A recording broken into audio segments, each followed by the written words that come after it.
When you hear a name like Gonzaga, what truly comes to mind? For most of us, especially in the English-speaking world, it's a name that has been unmoored from its origins. It might conjure the faint echo of a college basketball cheer, a word that feels more American than Italian, more associated with the squeak of sneakers on a polished court than the whisper of silk slippers on a marble floor.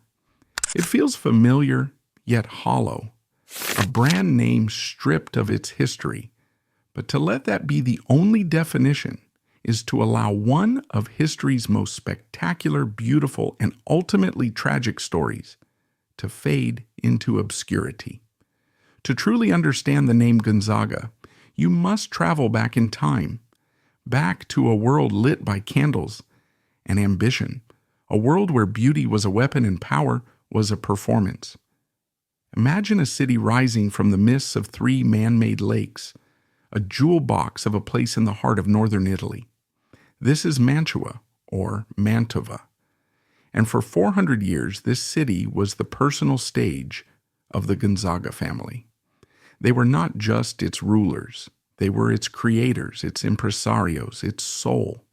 In their hands, this small, strategically vulnerable city-state was transformed into a glittering epicenter of civilization, a place so culturally potent that its gravitational pull was felt in the courts of kings and the halls of the Vatican.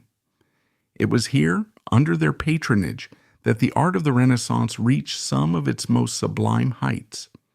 It was for them that the painter Andrea Mantegna perfected a new startling form of realism, capturing their very likenesses for eternity. It was in their service that the young Peter Paul Rubens found his voice, absorbing the Italian masters before exploding onto the European stage. And it was in their theater on one revolutionary night that the composer Claudio Monteverdi gave birth to the art form we now know as opera, an invention that would forever change the landscape of music. The Gonzagas didn't just collect art, they willed it into being. They built a world of such breathtaking magnificence that it seemed to be a direct reflection of divine favor, a testament to their own permanence. But what if I told you that this entire spectacular performance, this 4-century-long festival of the arts, was a grand and masterful illusion, a masterpiece of public relations painted over a foundation that was cracking, sinking, and rotting from the inside out? What if the real story of the Gonzaga dynasty is not about the art they commissioned, but about the catastrophic price they paid for it? A price paid in mountains of debt that would make a modern banker weep, a price paid in the very health and viability of their children, a price that ultimately cost them everything. This is the story of a family that achieved a form of cultural immortality, but in doing so, engineered their own extinction. It is the story of a fall from grace so total, so absolute, that a dynasty which had defined Renaissance splendor would end with a pathetic whimper, its city a ravaged shell of its former glory, its last duke a disgraced exile, dying alone and forgotten. This isn't just a history of art patronage, it is a family tragedy on a grand operatic scale, filled with towering ambition, breathtaking genius, crippling vice, and the slow, inexorable decay that comes when a family's image becomes more important than its substance. It is a story with all the echoes of a Shakespearean history play, a saga of kings in all but name who become fatally trapped by the crowns they have so desperately craved. Today we are pulling back the heavy, gold-threaded brocade curtain on one of Italy's most brilliant, influential, and deeply flawed dynasties. This is not a story of a business that failed, but of a family that succeeded so completely in crafting its own myth that it became fatally ensnared within it. This is the story of how a patriarch's bloody ambition forged a path to power, and how that path led to a pinnacle of artistic glory that was at once a crowning achievement and a gilded, suffocating cage. This is the Gonzaga dynasty, the gilded theater, and the price of immortality. To understand the world-altering force that the Gonzaga dynasty would become, and to identify the deep, insidious cracks in its foundation, you must first transport yourself back to the Italy of the 14th century. This was not the unified nation we know today. It was a brutal, glittering, and perpetually shifting mosaic of power. Imagine a map not of a country, but of a battleground, a chaotic patchwork of proud warring city-states, papal territories, and foreign kingdoms, all vying for dominance. This was a peninsula of staggering contradictions, home to the soaring genius of Dante and Giotto, but also to the most ruthless political machinations the world had ever seen. Power was not a birthright, inherited from a distant ancient king. It was a prize to be seized, held through cunning, and defended with a bloody sword. This wasn't a land of grand national armies marching under a single flag. It was a land of walled cities glaring at each other, across fields that were just as often trampled by mercenaries as they were tilled by farmers. The threat of violence was a constant humming background noise to everyday life, a fact as unavoidable as the summer heat or the winter cold. This was the age of the Guelphs and the Ghibellines, ancient factions whose original loyalties to the Pope and the Holy Roman Emperor, respectively, had devolved into a complex web of local rivalries that served as a convenient excuse for endemic warfare. By the 1300s, these labels were often just a convenient banner, under which a city's powerful families could pursue their own blood feuds and ambitions. It was the age of the condottieri, the mercenary captains who roamed the land with their private armies, selling their loyalty to the highest bidder and switching sides with the cold logic of a business transaction. These men were the rock stars and apex predators of their time, figures like the Englishman Sir John Hawkwood or the Italian Alberico da Barbiano, whose names inspired both terror and awe.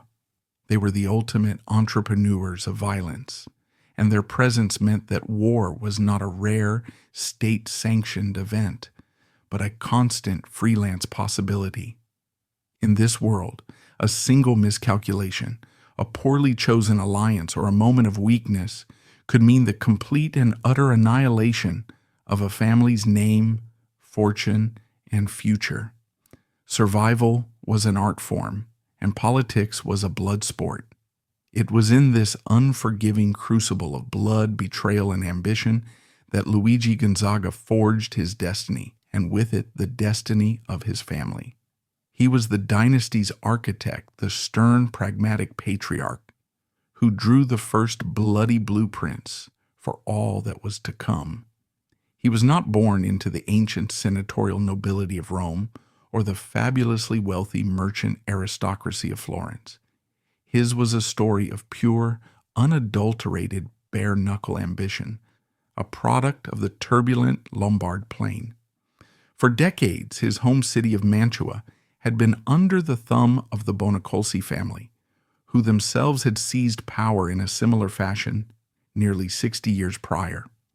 The ruler in 1328 was Rinaldo, a man whose ruthlessness had earned him the nickname Passerino, the Sparrowhawk. He was a classic Italian despot, powerful, feared, and, as his power grew, increasingly paranoid and widely despised. The Bonacolsi had come to see Mantua not as a state to be governed, but as a personal possession to be exploited. And the Sparrowhawk was the embodiment of that dynastic arrogance. There is a dark and macabre legend about Passerino that perfectly captures the hubris that led to his downfall. It's said that he was so obsessed with his own power and physical prowess that he had his court astrologer prophesize that his family's rule would last forever, as long as his own body remained preserved and intact within the city walls. It was a prophecy of personal immortality tied to dynastic permanence, a belief that he himself was the living talisman of his family's fortune. This belief would have a bizarre and grim postscript, but in 1328, it fueled a confidence that blinded him to the vipers he nurtured in his own court. Luigi Gonzaga was one such viper. He had served the Bonacolsi faithfully, rising through the ranks to become a trusted commander and the podesta, or chief magistrate of the city. He was an insider. He understood the mechanics of power in Mantua. He knew the city's defenses. He knew who was loyal and who was secretly resentful. There was a personal connection, too. Luigi's own son, Filippino, was married to Passerino's niece. They were family, or at least they were supposed to be. This proximity bred not loyalty, but a simmering resentment and a clear-eyed view of the Sparrowhawk's weaknesses. Luigi could feel the currents of discontent rising against his heavy-handed rule. He saw his moment, a fleeting window of opportunity that would require breathtaking audacity and a complete disregard for old loyalties. He began to conspire, securing the secret backing of the powerful Scaligeri family of Verona, ruled by Congrande della Scala, a man who was happy to see a rival like Passerino fall and be replaced by a ruler indebted to him. The plan was as simple as it was savage, a violent internal purge disguised as a popular uprising. On the hot, tense morning of August 16, 1328, the plan was put into motion. It was a scene of carefully orchestrated chaos.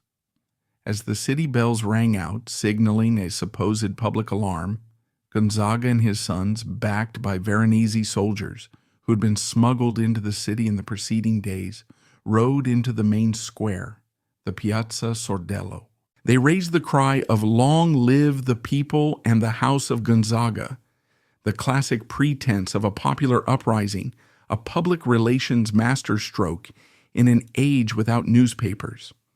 It was, in reality, a meticulously planned coup. The attack was swift and merciless. The Bonacolsi, caught completely by surprise as they moved to quell what they thought was a minor riot, were overwhelmed. Rinaldo the Sparrowhawk, a feared warrior, was cut down in the melee, his body left in the dust of the piazza as a grim and public warning to any who might oppose the new order. His family was systematically hunted down in a brutal citywide purge.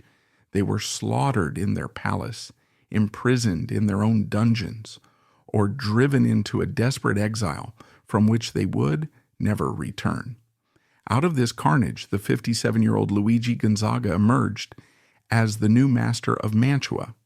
To legitimize his rule, he took on the deceptively humble title of Capitano del Popolo, Captain of the People, a title that cleverly masked the raw brutality of his power grab by framing him as a liberator, not a usurper. And in a final symbolic act of dominance, the legend of Passerino Bonacolsi reached its ghoulish conclusion. The victorious Gonzagas, remembering the prophecy, had the Sparrowhawk's body mummified. For generations, it would be displayed in the ducal palace, a grotesque trophy propped up on the back of a hippopotamus taxidermy, a constant silent reminder to Luigi and his descendants of the intoxicating nature of power and the brutal finality of its loss. This was not a glorious victory. It was a bloody and treacherous seizure of power, and it set the tone for the dynasty's first century. Luigi and his immediate successors, his sons and grandsons, were not patrons of the arts. They were not builders of pleasure palaces. They were pragmatists, hardened survivors in a sea of sharks. Their genius was not in creation, but in preservation.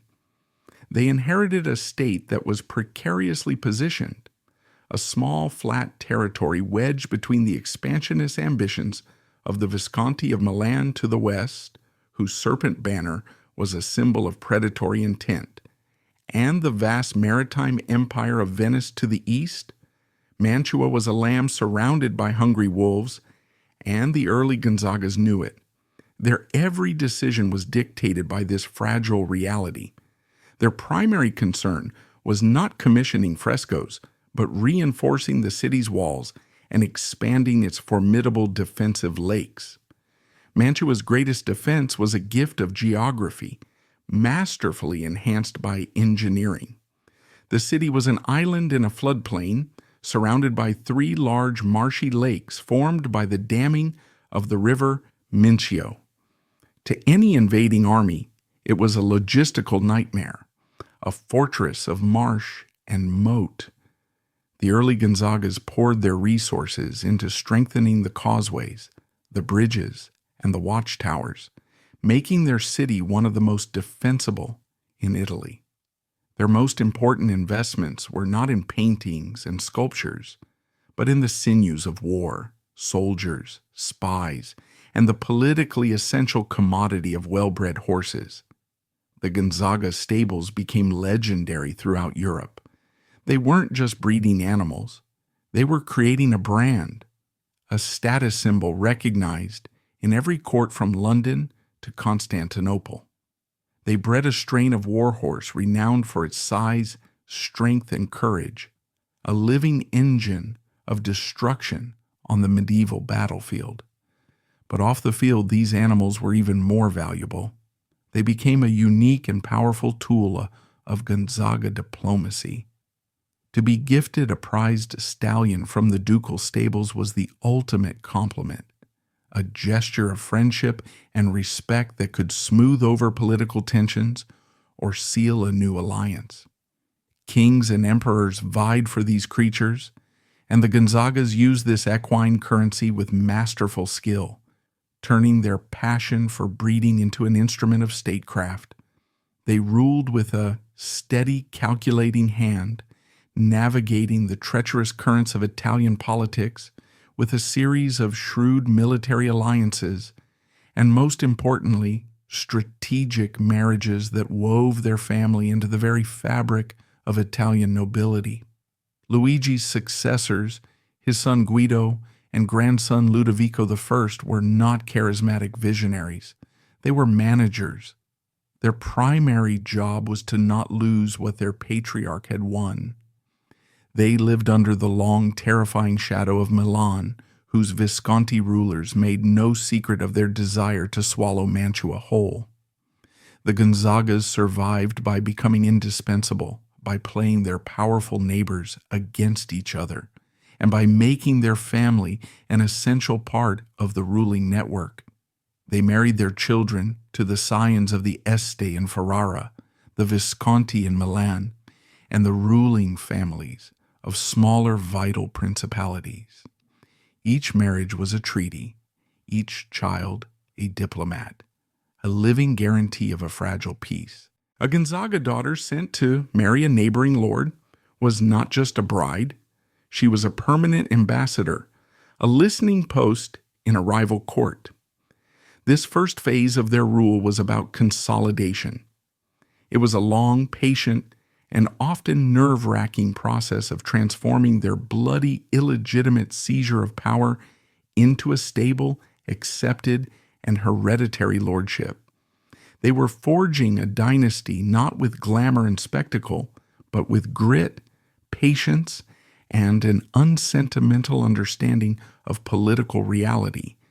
They were painstakingly laying the foundation, a bedrock of security and legitimacy, upon which their descendants could build something they themselves could never have imagined, a court that would become the envy of the world, a gilded theater of culture so brilliant, so dazzling, that it would make everyone forget that the entire magnificent enterprise had begun with a betrayal and a bloodbath in the city square.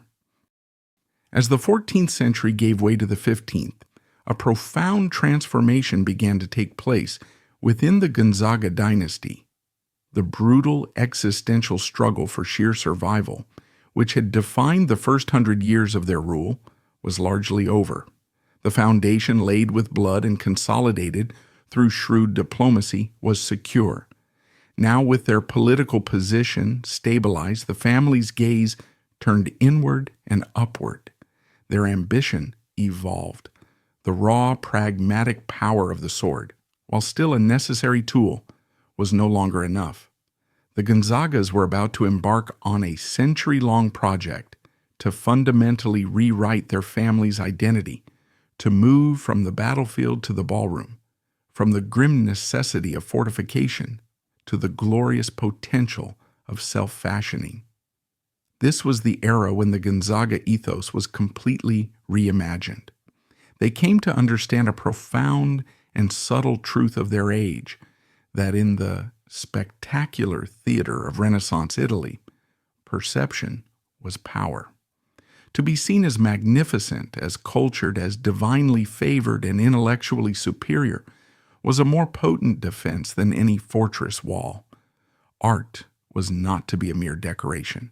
It was to become their ultimate weapon, a tool to project an image of effortless authority and unquestionable legitimacy that would dazzle their rivals and secure their place in history.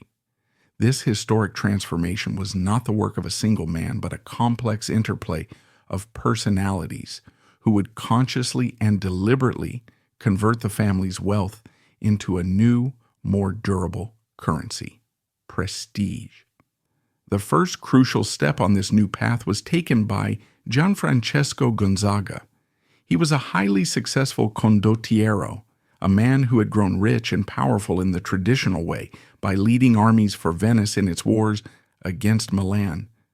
But he knew that the wealth of a mercenary captain was fleeting, and his title, Captain of the People, still carried the faint whiff of a municipal functionary. He yearned for something more, something permanent. In 1433, his opportunity arrived when the Holy Roman Emperor Sigismund passed through Mantua. For the immense sum of 12,000 gold florins, a figure that could have paid for a small army for a year, Gianfrancesco effectively bought a promotion. In a grand ceremony, the emperor elevated him to the rank of Marquis of Mantua. This was not just a vanity project. It was a master stroke of political branding. The title of Marquis officially integrated the Gonzagas into the feudal hierarchy of the Holy Roman Empire. It washed away the final stain of their violent, illegitimate origins and wrapped the family in the sacred, ancient cloak of aristocratic legitimacy. They were no longer upstart usurpers who had murdered their predecessors. They were now princes of the empire, their rule sanctioned by the highest secular authority in Christendom.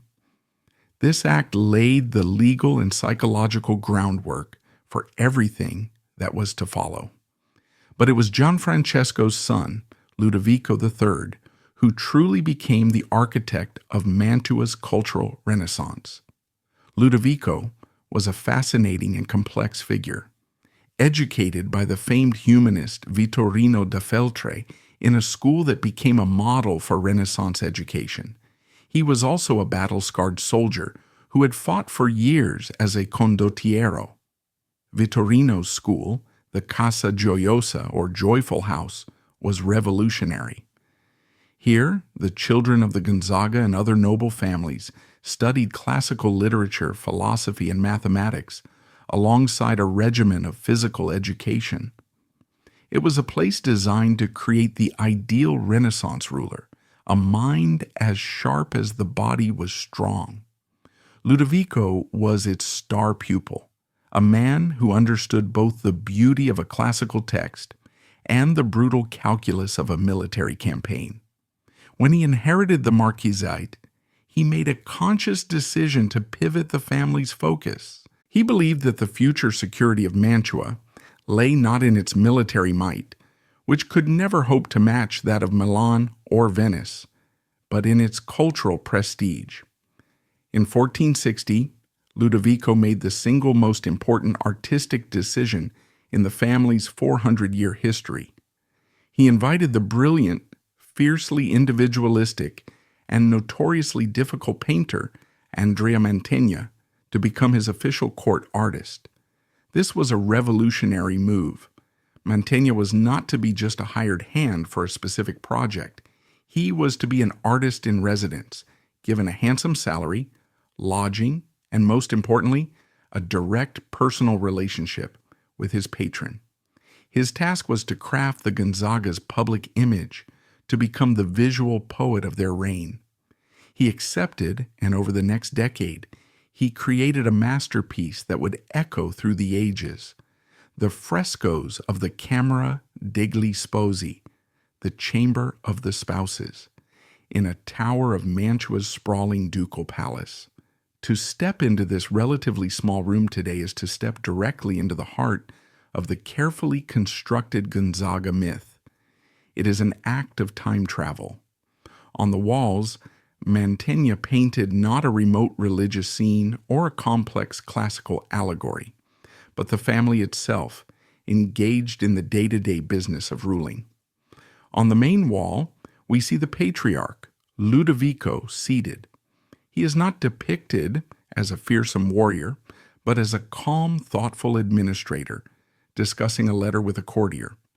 Beside him sits his formidable German wife, Barbara of Brandenburg, the steadfast matriarch, surrounded by their brood of children, their tutors, their advisors, and even their favorite dog, Rubino, resting comfortably under the Duke's chair.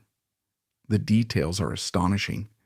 The texture of the brocade, the weary wisdom in Ludovico's eyes, the quiet intelligence of Barbara.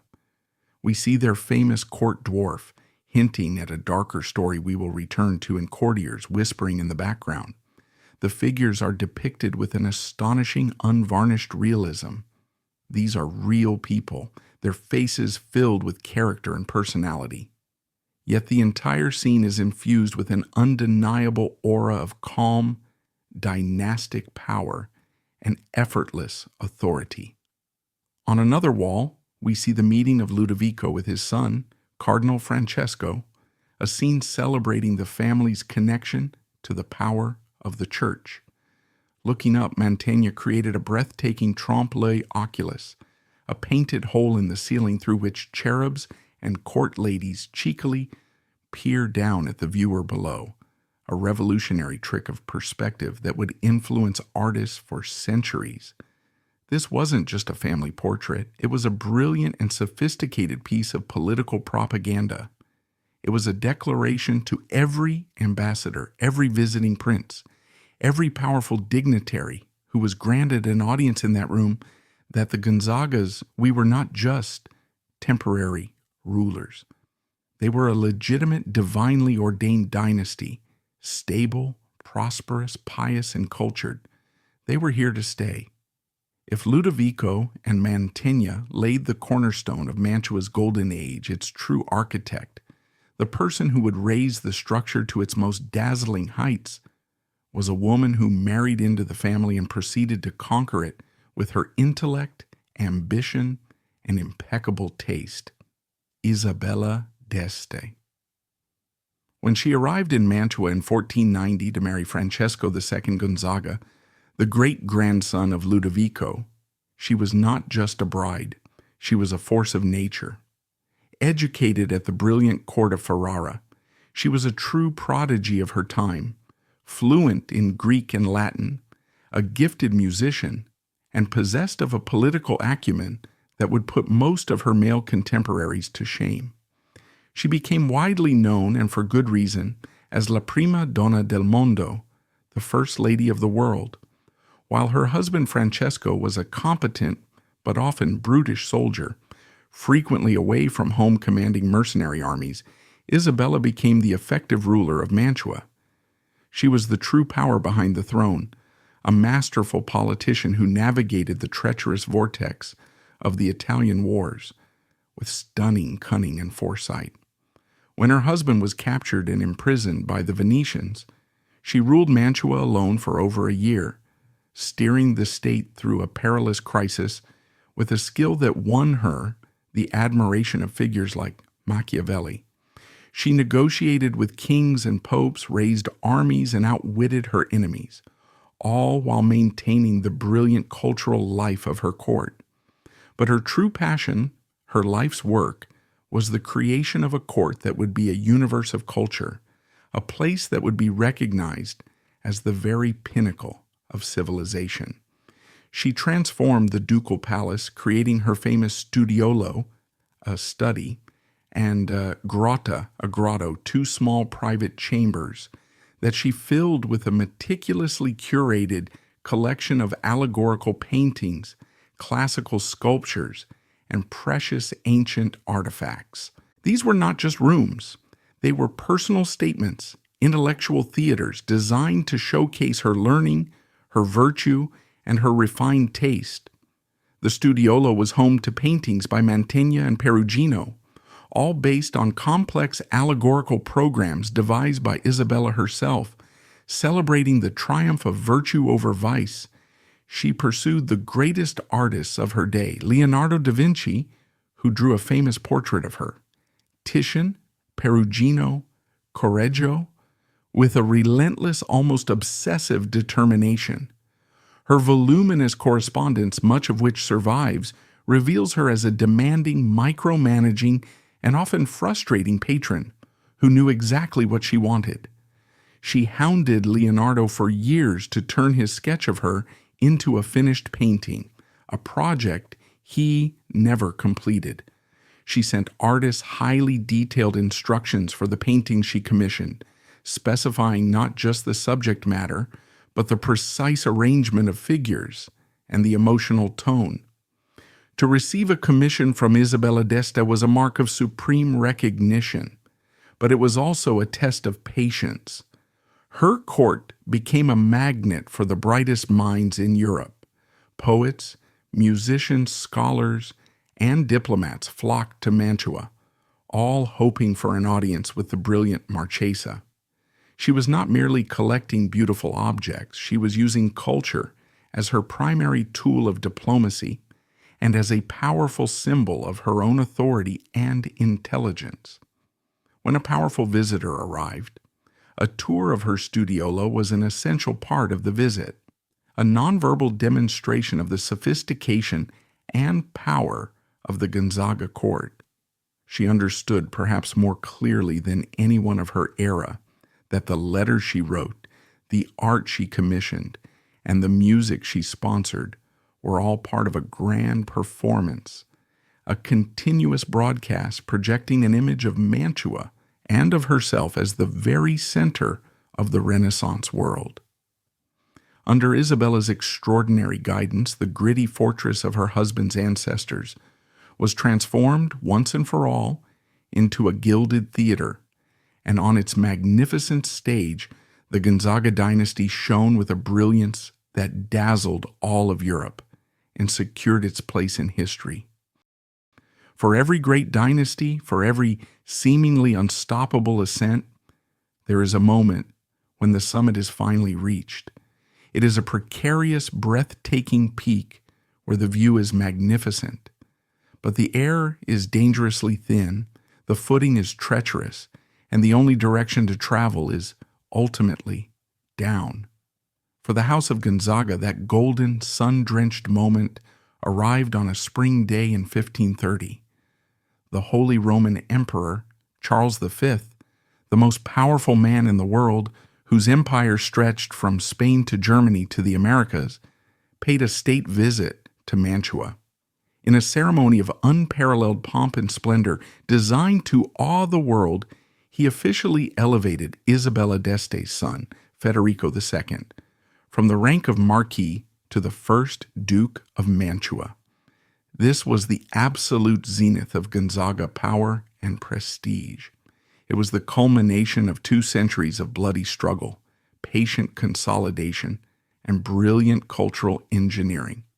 The family had arrived, but this moment of ultimate triumph was also the moment when the seeds of the dynasty's self-destruction, long dormant beneath the glittering surface, began to germinate and blossom with a spectacular, ruinous beauty.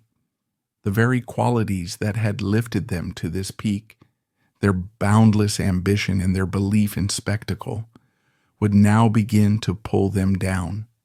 Federico II inherited his mother Isabella's passionate love for art and magnificence, but he possessed none of her sharp intellect, her diplomatic cunning, or, most critically, her financial prudence.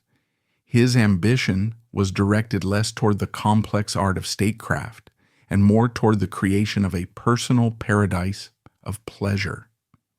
Soon after becoming duke, he commissioned the brilliant architect and painter Giulio Romano, a prize student of the great Raphael, whom he had lured away from Rome, to build for him a palace on the outskirts of the city.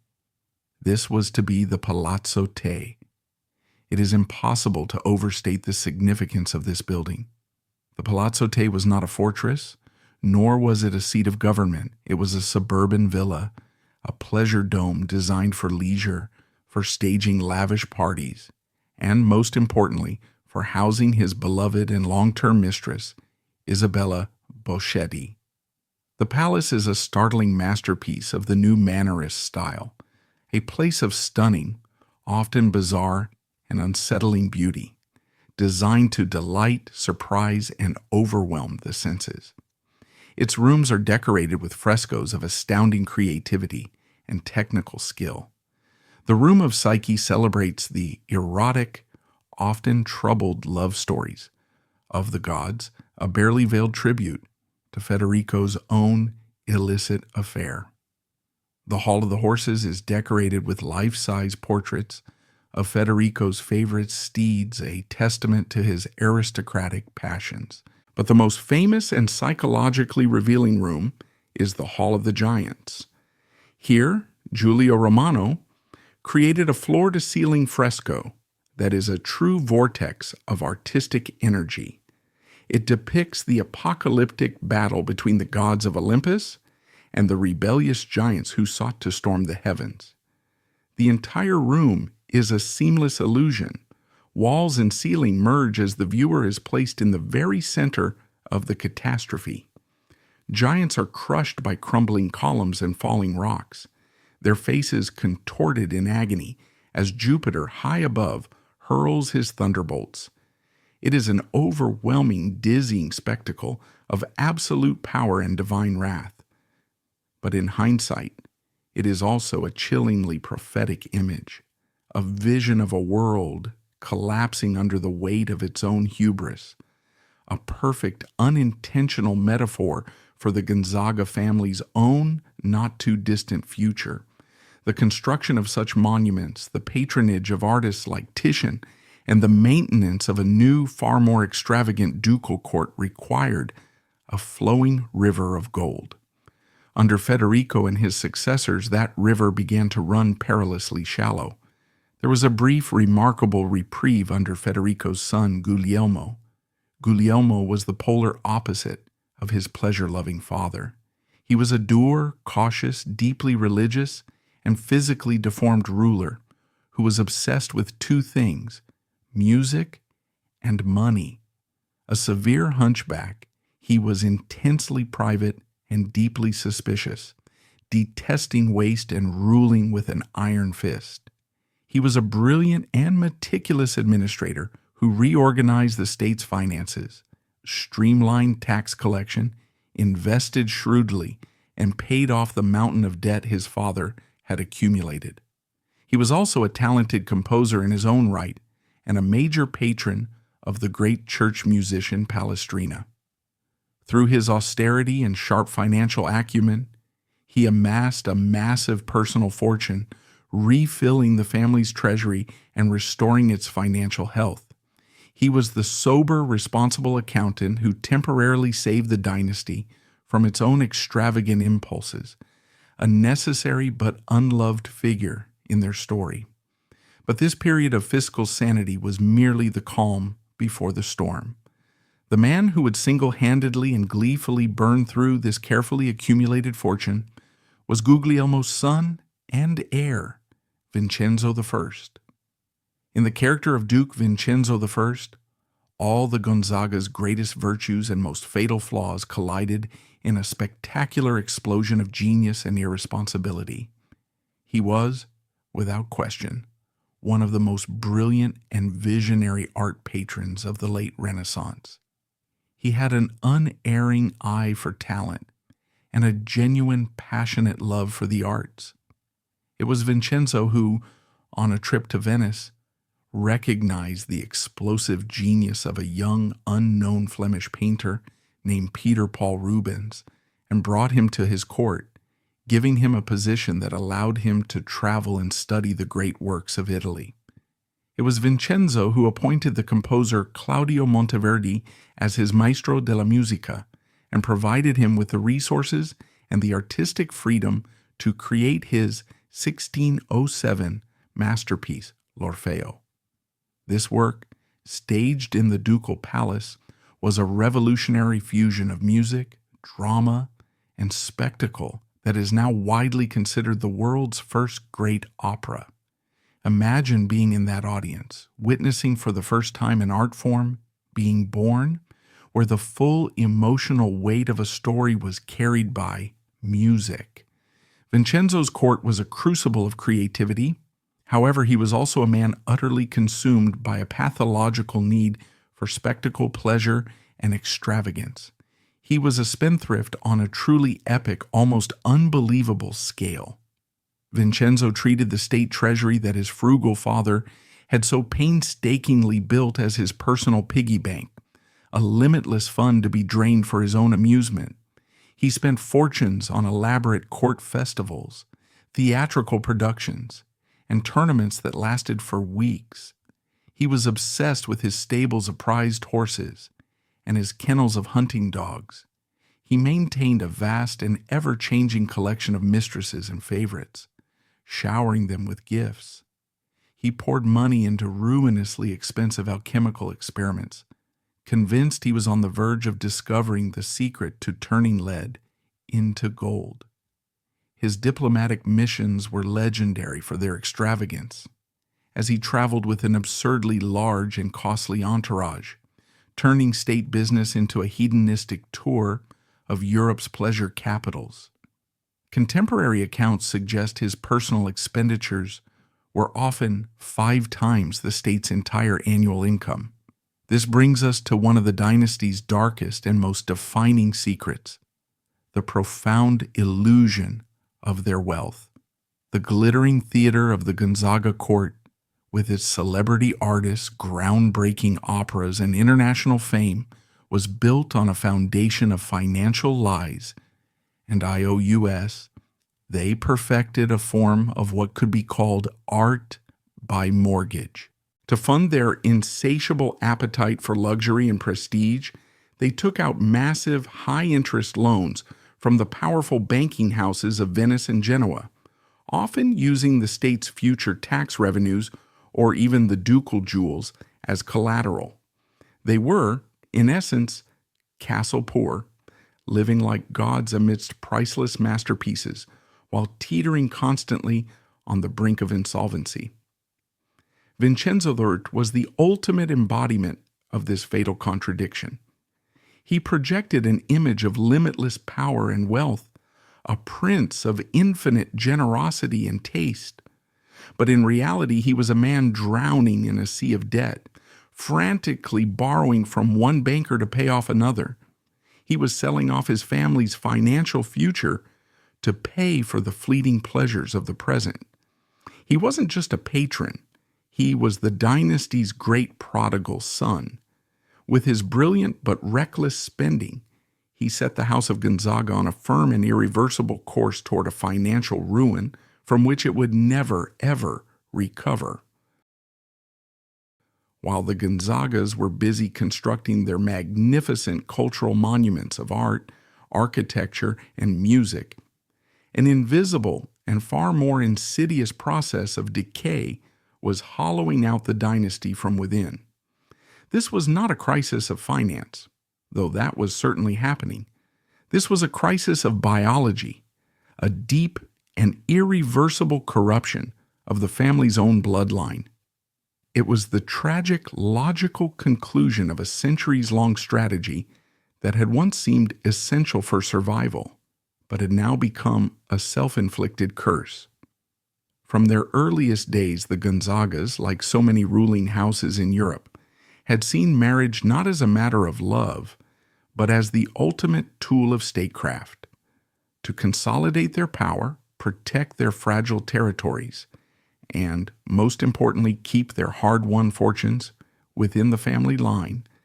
They had practiced a dangerous Game of Thrones. They married their own relatives. First cousin marriages were common, and the family tree became a tight, tangled, and ultimately toxic knot of repeated genetic lines. For generations, they intermarried with the Habsburgs of Austria and Spain and the Este of Ferrara, creating a shallow and dangerously limited gene pool. This was the dynasty's most devastating secret, a slow-motion catastrophe playing out behind the palace walls, the curse of consanguinity. The genetic consequences, unfolding over generations, were catastrophic. The glorious halls of the ducal palace, which appeared so vibrant and filled with robust life in Mantua's frescoes, became silent witnesses to a recurring and heartbreaking tragedy. Infant mortality rates in the family were shockingly high. Pregnancies were fraught with peril, often ending in miscarriage or stillbirth, turning the desperate, dynastic need for a male heir into a constant, agonizing crisis. The pressure on the Gonzaga women was immense and unforgiving. Their value was measured almost entirely by their ability to produce a healthy son, a task made nearly impossible by the very blood they carried. Many members of the family, both male and female, were infertile. Those children who did survive to adulthood were often plagued by a host of physical ailments and congenital deformities. The hunchback of the otherwise brilliant Guglielmo was a visible sign of this decay. Others suffered from debilitating conditions that were whispered about in the court, but rarely recorded. One of the most famous and, in retrospect, most unsettling features of the Gonzaga court was its renowned collection of court dwarves. While keeping such figures as companions and entertainers was a common, if cruel, practice, in the courts of Europe in Mantua, it took on a grim and deeply symbolic weight. Many of these individuals suffered from achondroplasia, hunchbacks, and other skeletal abnormalities. They were often painted by court artists, appearing in the corners of grand family portraits. They served as a living, breathing, and deeply tragic reflection of the very genetic decay that was consuming their masters. The dynasty that had sponsored the idealization of the human form in Renaissance art was now finding itself physically incapable of producing a single healthy male heir to carry on its name.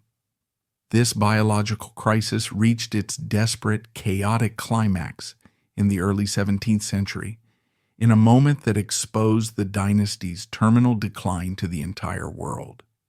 The two younger sons of the great spendthrift Vincenzo I, Ferdinando and Vincenzo II, had both been destined for careers not on the throne, but in the church. As younger sons, they were valuable assets to be deployed in the ecclesiastical power structure. Both had risen to become cardinals, powerful and wealthy princes of the Catholic Church, a position that came with a sacred lifelong vow of celibacy. But when their elder brother, Duke Francesco IV, died suddenly after a reign of less than a year, leaving only a daughter, the dynasty faced immediate extinction. The family was so devoid of healthy, viable male heirs that it had to turn to the two men who were, by holy law, forbidden to marry and procreate. In a move that scandalized the courts and chancelleries of Europe, both brothers were forced to undertake a humiliating and complex process. They had to petition the Pope for a special dispensation to allow them to renounce their holy vows, to cast off their sacred red robes and put on the ducal crown in a desperate last-ditch effort to father an heir and continue the line. Imagine the sheer chaos and the public shame of this spectacle. Here was a dynasty so broken, so barren, that it had to recall its sons from their sacred duties to God just to keep the family name alive. It was a public admission of utter biological failure. The first brother, Ferdinando, a man of intellect and culture, did his dynastic duty, marrying twice but failing to produce a legitimate heir. The crown then passed to the last of the line, his younger brother, Vincenzo II. It was this final Italian duke, Vincenzo II, who would deliver the dynasty's coup de grace. He was a sickly, dissolute, and utterly feckless ruler, a man who seemed to embody the final exhausted gasp of his lineage. Plagued by poor health and rendered impotent by his physical ailments, he knew the direct line of the Gonzaga family would die with him. He cared for nothing but his own decadent pleasures and was in constant, desperate need of cash to fund them. Facing a mountain of state debt, his own health failing, and with absolutely no hope of producing an heir, he made a decision of such staggering short-sightedness that it amounted to a form of cultural suicide. In 1627, he agreed to sell the family's most sacred possession, the one thing that gave Mantua its unique claim to greatness, its legendary art collection. The buyer was King Charles I of England, another discerning but ultimately tragic royal collector who recognized the opportunity of a lifetime. His agents descended on Mantua like vultures. For the ridiculously low price of around £18,000, Gonzaga agents began the heartbreaking process of packing up and shipping off the very soul of Mantua. Hundreds of priceless masterpieces that had been painstakingly collected by Isabella d'Este and her descendants, works that were integral to the identity and prestige of the family, were crated up and sent abroad. Legendary works by Titian, Raphael, Correggio, Caravaggio, and Mantegna himself, including his magnificent series, The Triumphs of Caesar, the artistic heart of the dynasty, were sold off like common furniture to pay for the fleeting whims of a dying duke. This was not just a poor financial transaction. It was a public declaration of surrender. It was the moment the Gilded Theater was dismantled, its magnificent sets sold off, and its lights turned out for good. For over a century and a half, the Gonzagas had masterfully used art to project an image of power, permanence, and cultural superiority. Now, in a final pathetic act of self-immolation, they were selling that very image to pay for their own decline. The news sent a shockwave across Europe. In Rome and Florence, it was seen as a cultural catastrophe, a national shame. It was an unmistakable signal to the world that the magic was gone.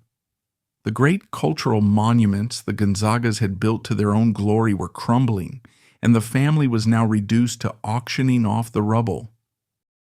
After the towering artistic heights of the High Renaissance and the slow, agonizing decay of its biological and financial core, the final act of the Gonzaga saga was not a gentle fading into twilight.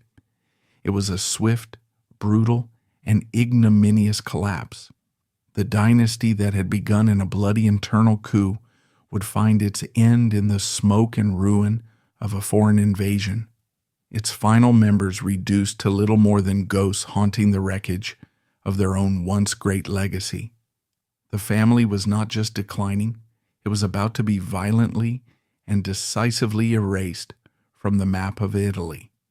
The final crisis was triggered by the very thing the early Gonzagas had so skillfully avoided for centuries, a messy and internationally contested succession. With the death of the last direct line Italian duke, the pathetic Vincenzo II, in 1627, the ducal title was legally set to pass to a distant cousin from a cadet branch of the family that had been established in France generations earlier. Charles Gonzaga, Duke of Nevers.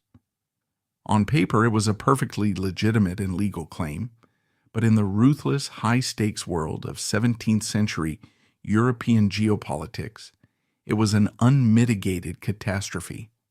The idea of a French duke taking control of a strategic territory in northern Italy, a region long considered vital to their interests, was utterly intolerable to the era's dominant superpower, the Habsburgs of Spain and the Holy Roman Empire. The Duchy of Mantua sat astride a critical route known as the Spanish Road, the overland supply line that connected their Spanish and Italian territories to their lands in Austria and the Netherlands.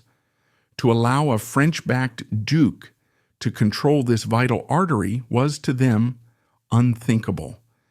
They viewed the legitimate succession of Charles of Nevers not as a simple family matter, but as an act of French aggression, a hostile encroachment into their sphere of influence. It was, in their eyes, a French Trojan horse being planted in the heart of Lombardy. And so, the Gonzagas' final legal attempt to save their dynasty by passing it to a foreign branch inadvertently lit the fuse on a powder keg. The result was the devastating War of the Mantuan Succession, 1628 to 1631, a brutal conflict that turned the fertile plains around Mantua into a scorched and desolate wasteland.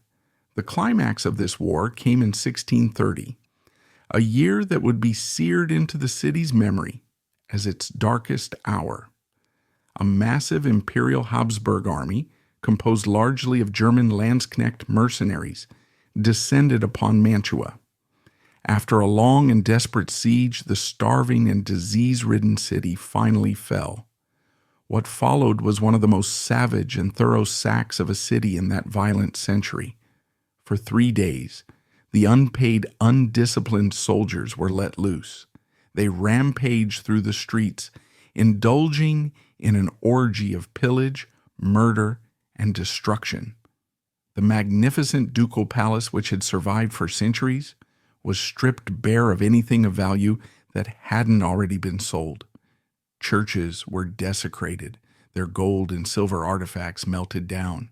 Private homes were looted, and thousands of citizens were slaughtered in the streets or died in the fires that consumed entire districts. But the army brought with it an even more terrible and indiscriminate weapon, the bubonic plague. The combined devastation of the war and the pestilence that followed was apocalyptic. The glittering city of Isabella d'Este, once a vibrant hub of nearly 50,000 people, was reduced to a desolate ghost town of barely 10,000 survivors. It was a blow from which Mantua would never truly recover. The grand stage of the GILDED theater was not just empty. It had been systematically smashed and burned to the ground. The French branch of the family, the Gonzaga Nevers, did eventually secure their rule over this hollowed-out shell of a duchy. But they were shadows, pale and ineffectual imitations of their formidable Italian ancestors. They reigned over a city that was impoverished, depopulated, and now utterly irrelevant on the European stage. The power was gone, the wealth was gone, and the artistic genius had long since fled. They were no longer brilliant impresarios, but caretakers of a magnificent ruin. The final pathetic act of this long drama belonged to the very last Gonzaga Duke, Ferdinando Carlo. He was a tragicomic figure, a man who seemed to have inherited all of his ancestors' vices and none of their virtues. He was a ruler who had no interest in ruling, a man who inherited a ruined kingdom and possessed none of the skills, character, or even the desire to pretend to govern it. His only interests were lavish parties, his countless mistresses, and the fading glamour of a title that no longer held any real power. He abandoned Mantua for long stretches, preferring the decadent social life of Venice, leaving his state to drift and decay. In the great European conflict of his day, the War of the Spanish Succession, he made one final fatal mistake that sealed his family's fate forever. He backed the losing side, the French. The victorious Austrian Habsburgs were merciless. In 1708, the emperor in Vienna declared Ferdinando Carlo a traitor, formally stripped him of his titles and lands, and officially annexed the Duchy of Mantua into his own burgeoning empire. The end was not a dramatic battle or a noble last stand. It was a legal decree, the quiet scratching of a pen in a distant foreign capital. The Gonzaga dynasty was formally dissolved. Ferdinando Carlo died shortly thereafter, a landless, disgraced duke in pathetic exile in Padua. After 400 years of power, ambition, and unparalleled splendor, the Gonzaga story was over. The epic journey that began with the bloody ambition of Luigi Gonzaga in a crowded city square ended with the lonely, insignificant death of an incompetent playboy in a foreign city. The long, slow fade was finally complete. The great river of creativity, wealth, and power that had flowed from Mantua for centuries had, after a long and painful drought, finally run dry for good. Looking back across the long, dramatic sweep of the centuries, the story of the Gonzaga dynasty emerges not just as a historical footnote, but as one of the quintessential sagas of the European Renaissance. It is a story of almost unbearable contradictions. It is a dramatic epic of a patriarch's iron-willed ambition clashing with his descendants' decadent desires, of an empire of sublime beauty built upon a foundation of crushing debt and biological decay, and of the immense, often crushing weight of a family name that became synonymous with both the highest artistic ideals of Western civilization and its most spectacular and complete implosion. So what, then, is their final legacy? It is not written in the bloodlines of Europe's surviving royalty, for their line is utterly extinct. It is not found in the ledger books of a great financial empire, for they died bankrupt. Their true legacy, the immortal part of their story, is scattered across the globe, hanging on the walls of the world's greatest museums. The Louvre in Paris, the Prado in Madrid, the National Gallery in London, the Kunsthistorisches Museum in Vienna. These institutions are in part accidental monuments to the Gonzaga vision and their ultimate failure, the masterpieces they commissioned, and which their last feckless duke sold off, are now the shared cultural heritage of humanity. Mantua itself stands as the most poignant monument of all. Today, it is a UNESCO World Heritage Site, a quiet, beautiful city that still seems to dream of its magnificent past. To walk through the vast, now sparsely furnished halls of the Ducal Palace, or to stand alone in the dizzying Hall of the Giants at Palazzo Te, is to feel the powerful presence of ghosts. You can almost hear the echo of Monteverdi's music, the rustle of Isabella d'Este's silk gowns, the whispers of court intrigue. You are walking through the empty stage of the most glorious theater imaginable, a testament to a family who understood better than almost anyone that power is a performance. Ultimately, the story of the Gonzaga is a timeless cautionary tale. It is a warning about the danger of image becoming more important than substance, of confusing the performance of power with power itself. They built a world of such breathtaking beauty that they came to believe their own myth, forgetting that the foundations of any great enterprise, be it a family, a state, or a business, must be built not on borrowed money and borrowed time, but on solvency, health, and a clear-eyed view of reality. They achieved a form of immortality, just not the one they intended. They are remembered not for their unbroken line of succession, but for the art they paid for with their own extinction. They built a gilded cage of culture so magnificent, so perfect, that they failed to notice the bars closing in until all that was left was the brilliant, beautiful, and utterly empty monument to their own spectacular ruin.